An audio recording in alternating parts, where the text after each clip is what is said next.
Good morning, नमस्कार, सत श्रीकाल। Morning तो गुड नहीं है।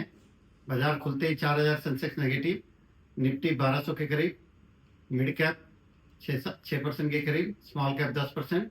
बैंकिंग का भी यही हाल है।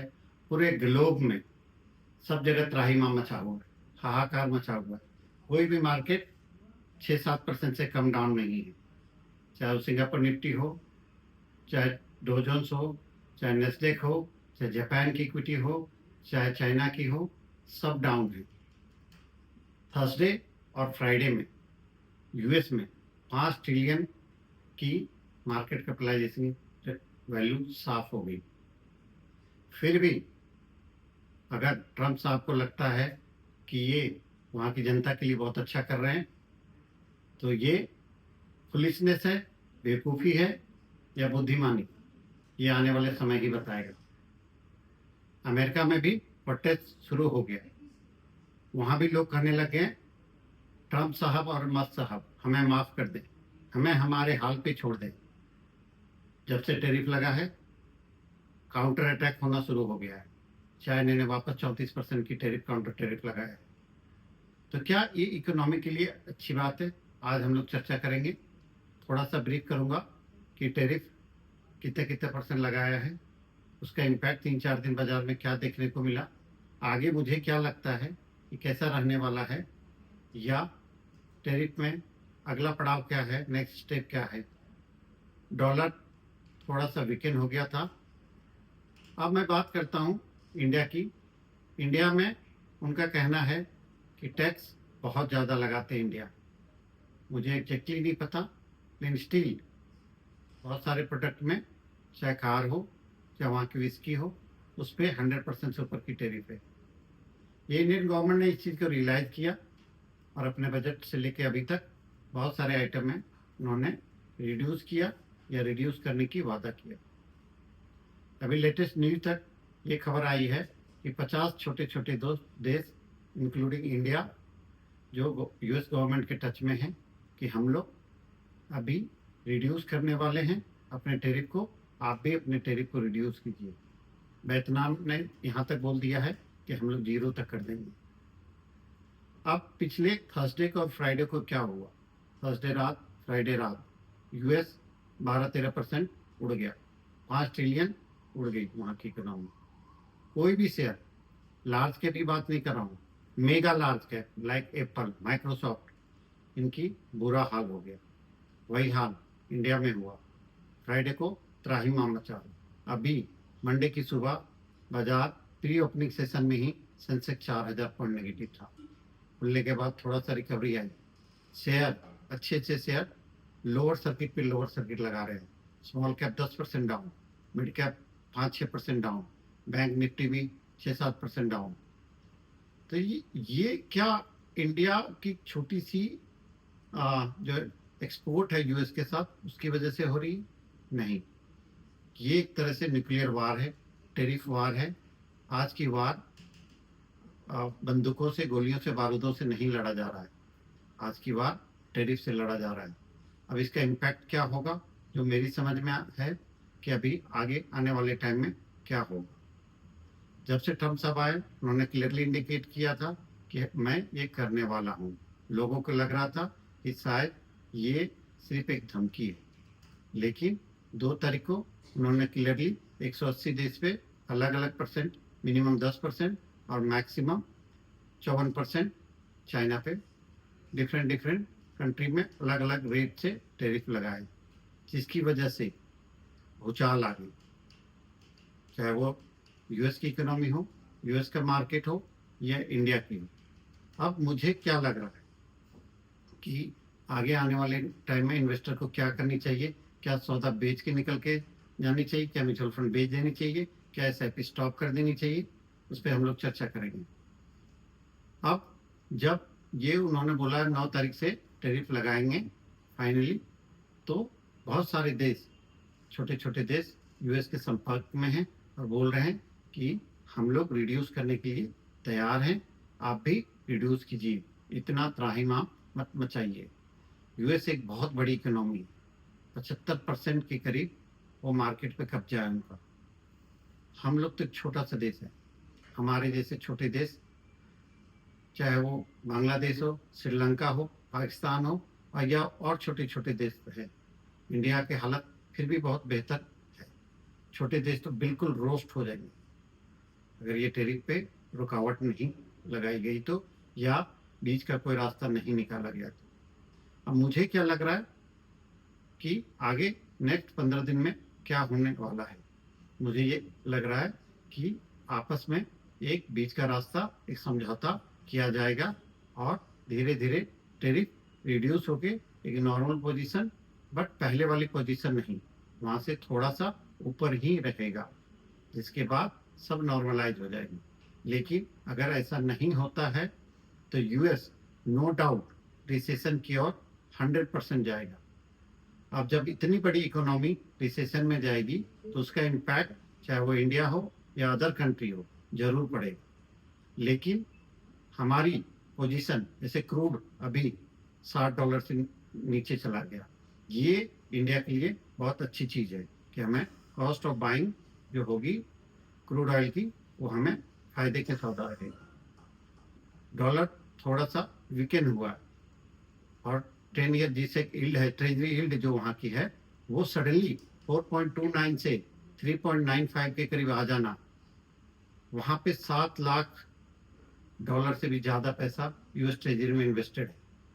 मैं ये नहीं कह रहा हूँ कि यूएस वाले पैसे तुरंत निकाल के इमर्जिंग मार्केट की ओर आ जाएंगे, लेकिन जब वहाँ की गवर्नमेंट, वहाँ के पावर चाहता है कि डॉलर डेप्रिसिएट करे, तो जो बाहर के एफआईज हैं जो यूएस में इन्वेस्टेड हैं, उन लोग को लगेगा कि डॉलर डेप्रिसिएट कर रहा है, तो थोड़े से पैसे या पूरा पैसे वहाँ से निकाल के दूसरा स्थान, दूसरी इमर्जिंग इक्विटी में या डेवलप कंट्री में जाएंगे, जहाँ पे लगता है कि थोड़ा सा रिटर्न बेहतर हो या लॉस नहीं हो।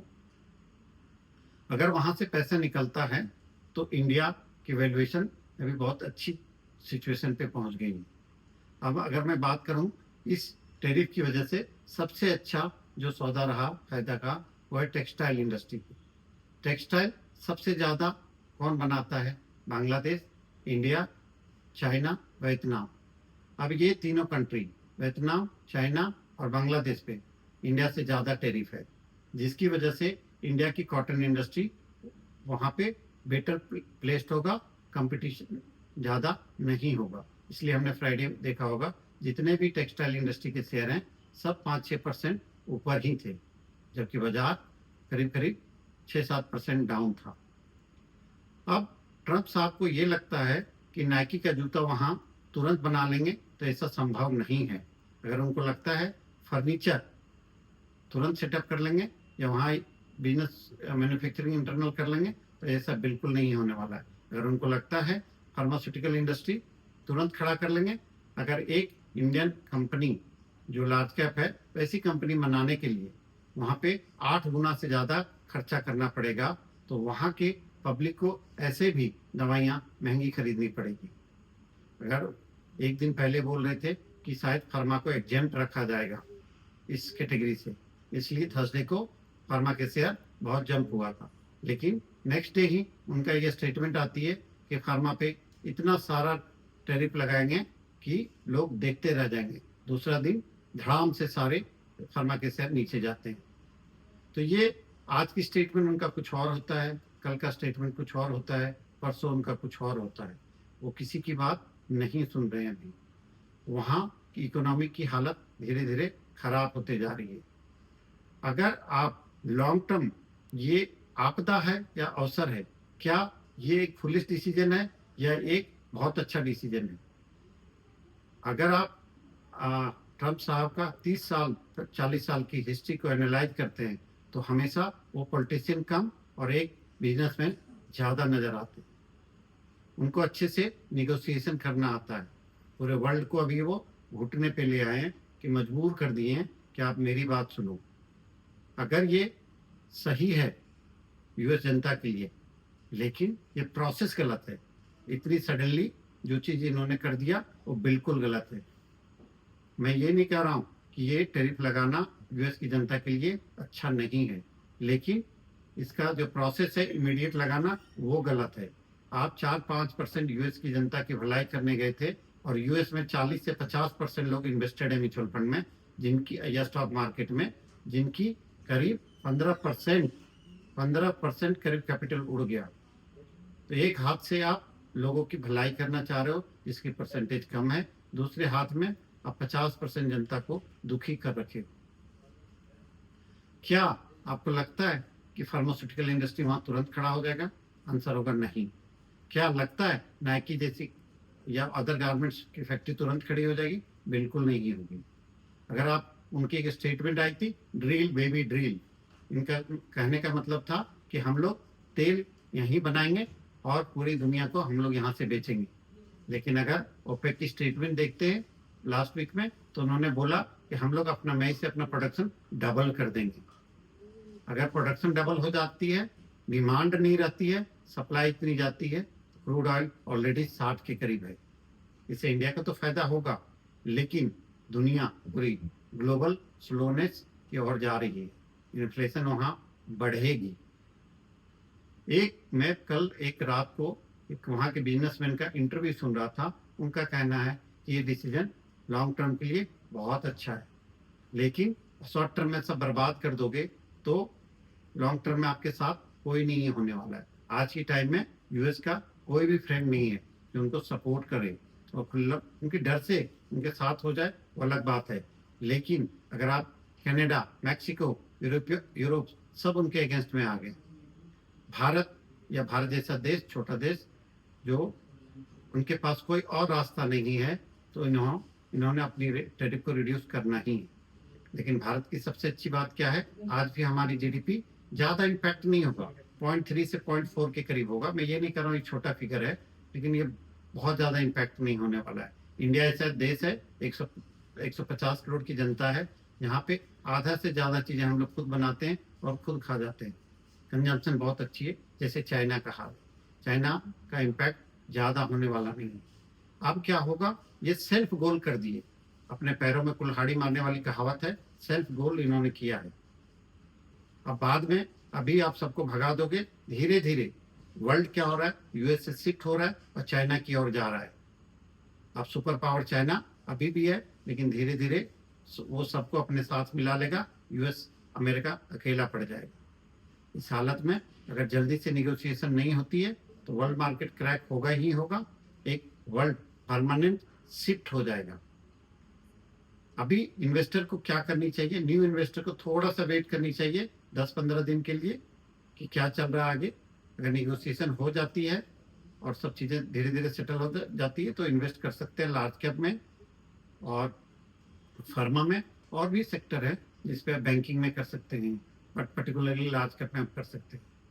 लेकिन अगर चीज़ें और ज़्यादा गहरी होती है तो आप SIP कीजिए, STP कीजिए 6 महीने से 12 महीने के लिए। आज नहीं तो कल टैरिफ सेटल डाउन होगा ही होगा। इंडिया की सबसे अच्छी चीज़ क्या है कि हम लोग की एक्सपोर्ट बहुत ज़्यादा नहीं है, लेकिन इम्पैक्ट आएगा ही आएगा, चाहे वो मोटर सेगमेंट में हो या डायमंड्स में हो या वहाँ पे और रिलेटेड इंडस्ट्री जो हम लोग का है, यहाँ पे एक्सपोर्ट है। जैसे फार्मा, मेजर हम लोग फार्मा यूएस में डील करते हैं, तो इस पे इम्पैक्ट आएगा ही आएगा। लेकिन जब इम्पैक्ट आएगा तो क्या कर सकते हैं, झेलना ही पड़ेगा, और हमें अपना मेक इन इंडिया ज़्यादा स्ट्रांग करनी पड़ेगी। थैंकफुली हमारे गवर्नमेंट का पिछले 10 सालों में मेक इन इंडिया बहुत अच्छे से चल रहा है।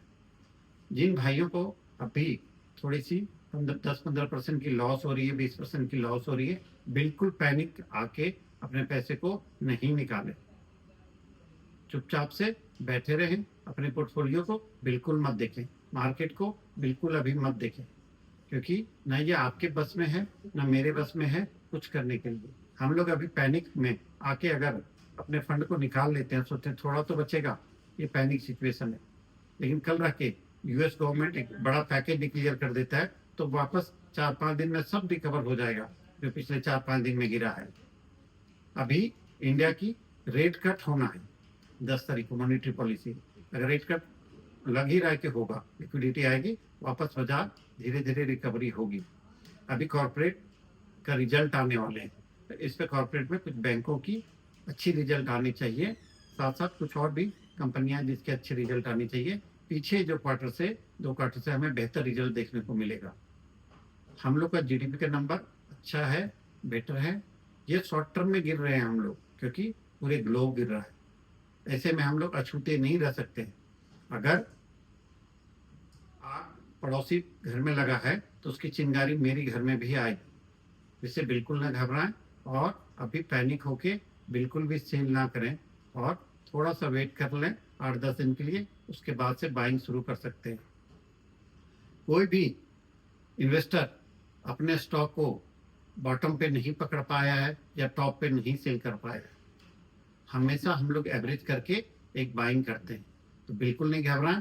पर डे मैं आप लोगों को अपडेट करता रहूंगा, बिल्कुल नहीं घबराएं। मैं आप सबसे रिक्वेस्ट है, हाथ जोड़ के विनती है कि बिल्कुल ना घबराएं और पैनिक में आके सेल नहीं करें। इंडिया की अर्थव्यवस्था बहुत ही मजबूत है। बाजार गिरेगा ग्लोबली तो हम भी थोड़ा गिरेंगे। मेरी ये वीडियो अधिक से अधिक लोगों के पास पहुंचाइए और शेयर कीजिए, और आप भी अभी लगाने के टाइम पे, इन्वेस्ट करने के टाइम में सेल मत कीजिए। जय हिंद, जय भारत।